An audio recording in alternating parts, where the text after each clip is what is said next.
Here's how to redeem Roblox codes. This video will show you how to easily redeem Roblox gift cards on your phone or PC to get Robux in your Roblox account. So to redeem a Roblox gift card, first find your PIN.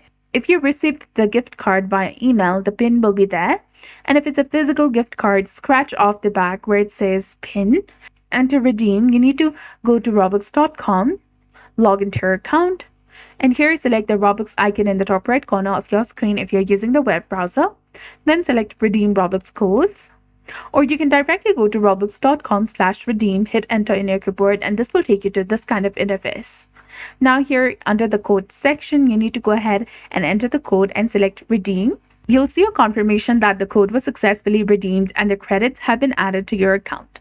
So that's it. I hope you found this video helpful. If you did, please like, share, and subscribe. Thanks for watching. We'll see you again in the next one.